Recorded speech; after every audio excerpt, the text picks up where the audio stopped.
Hello दोस्तों, मेरे channel सुख समृद्धि उपाय में आप सभी का हार्दिक स्वागत है। तो आज मैं कर रही हूँ भैया दूज की कहानी। वीडियो उपयोगी लगे तो लाइक सब्सक्राइब जरूर करिएगा, जिससे आगे वीडियो मिलती रहे। फिर आप भूल जाते हैं तो बढ़ते हैं कहानी की तरफ ही। भैया दूज के संबंध में पौराणिक कथा इस प्रकार है। सूर्य की पत्नी संज्ञा से 2 संतानें थी, पुत्र यमराज और पुत्री यमुना। संज्ञा सूर्य का तेज सहन न कर पाने के कारण अपनी छाया मूर्ति का निर्माण कर उन्हीं में अपने पुत्र पुत्री को सौंपकर वहां से चली गई।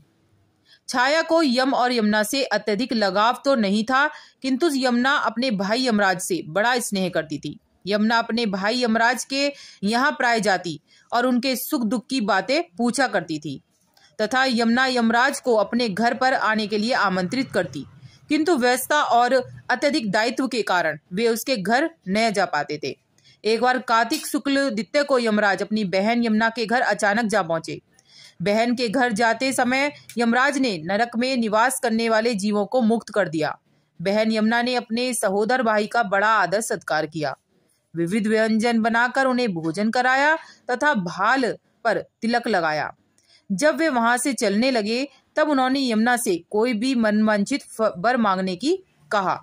यमुना ने उनके आग्रह को देखकर कहा, भैया यदि आप मुझे वर देना चाहते हैं तो यही वर दीजिए कि आज के दिन प्रतिवर्ष आप मेरे यहाँ आया करेंगे और मेरा आतिथ्य स्वीकार किया करेंगे। इसी प्रकार जो भाई अपनी बहन के घर जाकर उसका आतिथ्य स्वीकार करे तथा इस दिन जो बहन अपने भाई को टीका करके भोजन खिलाए उसे आपका भय न रहे। इसी के साथ उन्होंने यह भी वरदान दिया था कि यदि इस दिन भाई बहन यमुना नदी में डुबकी लगाएंगे तो वे यमराज के प्रकोप से बचे रहेंगे। यमुना की प्रार्थना को यमराज ने स्वीकार कर लिया। तभी से भाई बहन का यह त्योहार मनाया जाने लगा। भाई दूज त्योहार का मुख्य उद्देश्य भाई बहन के मध्य प्रेम संबंध लाना है। अब कर लेते हैं भाई दूज की दूसरी कहानी। एक बुढ़िया थी, उसके 7 बेटे और एक बेटी थी। बेटी की शादी हो चुकी थी। जब भी उसके बेटे की शादी होती, फेरों के समय एक नाग आता और उसके बेटे को डस लेता था। बेटा वहीं खत्म हो जाता और बहू विधवा। इस तरह उसके 6 बेटे मर गए। 7वें की शादी होनी बाकी थी। इस तरह अपने बेटों के मर जाने के दुख में बुढ़िया रो रो के आधी हो गई थी। भाई दूज आने को हुई तो भाई ने कहा कि मैं बहन से तिलक कराने जाऊंगा। माँ ने कहा ठीक है। उधर जब बहन को पता चला कि उसका भाई आ रहा है तो वह खुशी से पागल होकर पड़ोसन के गई और पूछने लगी, जब बहुत प्यारा भाई घर आए तो क्या बनाना चाहिए। पड़ोसन उसकी खुशी को देखकर जल भून गई और कह दिया कि दूध से रसोई लेप, घी में चावल पका। बहन ने ऐसा ही किया। उधर भाई जब बहन के घर जा रहा था तो उसे रास्ते में सांप मिला। सांप उसे डसने को हुआ। भाई बोला, तुम मुझे क्यों डस रहे हो। सांप बोला, मैं तुम्हारा काल हूँ और मुझे तुमको डसना है। भाई बोला, मेरी बहन मेरा इंतजार कर रही है, मैं जब तिलक करा के वापस लौटूंगा तब तुम मुझे ढस लेना। सांप ने कहा, भला आज तक कोई अपनी मौत के लिए लौट के आया है जो तुम आओगे। भाई ने कहा, अगर तुझे यकीन नहीं है तो तू मेरे झोले में बैठ जा, जब मैं अपनी बहन से तिलक करा लूं तब तू मुझे ढस लियो। सांप ने ऐसा ही किया। भाई बहन के घर पहुंच गया। दोनों बड़े खुश हुए। भाई बोला, बहन जल्दी से खाना दे, बड़ी भूख लगी है। बहन क्या करे, ना तो दूध की रसोई सूखे ना ही घी में चावल पके। भाई ने पूछा, बहन इतनी देर क्यों लग रही है, तू क्या पका रही है। तब बहन ने बताया कि ऐसे ऐसे किया है। भाई बोला, पगली, कहीं घी में भी चावल पके हैं या दूध से कोई रसोई लीपे है। गोबर से रसोई लीप, दूध में चावल पका। बहन ने ऐसा ही किया। खाना खा के भाई को बहुत जोर से नींद आने लगी।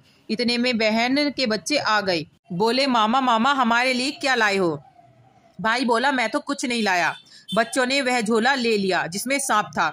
जैसे ही उसे खोला उसमें से हीरे का हार निकला। बहन ने कहा, भैया तूने बताया नहीं कि तू मेरे लिए इतना सुंदर हार लाया है। भाई बोला, बहना तुझे पसंद है तो तू ले ले, मुझे हार का क्या करना।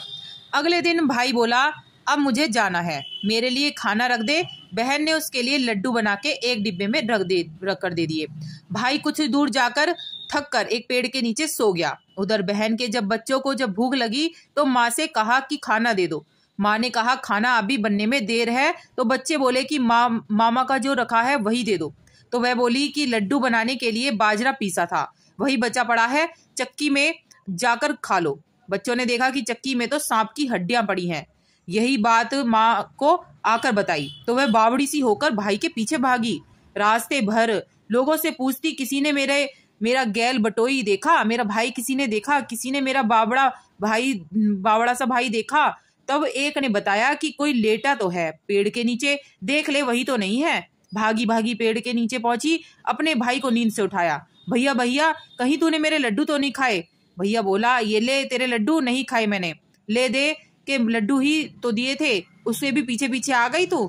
बहन बोली, नहीं भाई तू झूठ बोल रहा है, जरूर तूने खाया है, अब तो मैं तेरे साथ चलूंगी। भाई बोला, तू ना मान रही है तो चल फिर।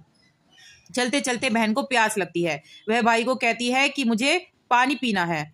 भाई बोला, अब मैं यहाँ तेरे लिए पानी कहाँ से लाऊं? देख तू कहीं चील उड़ रही है, चली जा वहां, शायद तुझे पानी मिल जाए। तब बहन वहां गई, पानी पीकर जब लौट रही थी तो रास्ते में देखती है कि एक जगह जमीन में 6 शिलाएं गड़ी हैं और एक बिना गड्ढे रखी हुई थी। उसने एक बुढ़िया से पूछा, ये शिलाएं कैसी हैं?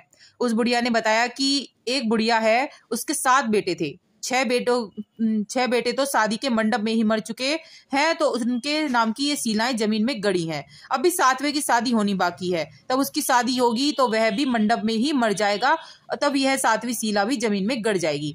यह सुनकर बहन समझ गई कि ये शिलाएं किसी और की नहीं बल्कि उसके भाइयों के नाम की हैं। उसने उस बुढ़िया से अपने 7वें भाई को बचाने का उपाय पूछा। बुढ़िया ने उससे बतला दिया कि वह अपने 7वें भाई को कैसे बचा सकती है। ये सब जानकर वह वहां से अपने बाल खुले कर के पागलों की तरह अपने भाई को गालियां देती हुई चली। भाई के पास आकर बोलने लगी, तू तो जलेगा, कुटेगा, मरेगा। भाई उसके ऐसे व्यवहार को देखकर चौंक गया, पर उसे कुछ समझ ही नहीं आया। इसी तरह दोनों भाई बहन माँ के घर पहुंच गए। थोड़े समय के बाद भाई के लिए सगाई आने लगी, उसकी शादी तय हो गई। जब भाई को सेहरा पहनाने लगे तो वह बोली, इसको क्यों सेहरा बंधेगा, सहारा तो मैं पहनूंगी, ये तो जलेगा मरेगा। सब लोगों ने परेशान होकर सेहरा बहन को दे दिया। बहन ने देखा उसमें एक कलंगी की जगह सांप का बच्चा था। बहन ने उसे निकालकर फेंक दिया। अब जब भाई घोड़ी चढ़ने लगा तो बहन फिर बोली, ये घोड़ी पर क्यों चढ़ेगा, घोड़ी पर तो मैं बैठूंगी, ये तो जलेगा मरेगा, इसकी लाश को चील कौवे खाएंगे। सब लोग बहुत परेशान, सबने उसे घोड़ी पर भी चढ़ने दिया। जब जब बारात चलने को हुई तब बहन बोली, ये क्यों दरवाजे से निकलेगा, ये तो पीछे के रास्ते से जाएगा, दरवाजे से तो मैं निकलूंगी। जब वह दरवाजे के नीचे से जा रही थी तो अचानक दरवाजा गिरने लगा। बहन ने एक ईंट उठाकर अपनी चुनरी में रख ली। दरवाजा वहीं की वहीं रुक गया। सब लोगों को बड़ा अचंभा हुआ। रास्ते में एक जगह बारात रुकी तो भाई को पीपल के पेड़ के नीचे खड़ा कर दिया। बहन कहने लगी, ये क्यों छाव में खड़ा होगा, ये तो धूप में खड़ा होगा, छाव में तो मैं खड़ी होंगी। जैसे ही वह पेड़ के नीचे खड़ी हुई, पेड़ गिरने लगा। बहन ने एक पत्ता तोड़कर अपनी चुनरी में रख लिया, पेड़ वहीं पर रुक गया। अब तो सबको विश्वास हो गया कि ये बावली कोई जादू टोना सीख कर आई है, जो बार बार अपने भाई की रक्षा कर रही है। ऐसा करते करते फेरों तक का समय आ गया। जब दुल्हन आई तो उसने दुल्हन के कान में कहा, अब तक तो मैंने तेरे पति को बचा लिया, अब तू ही अपने पति को और साथ ही अपने मरे हुए जेठों को बचा सकती है।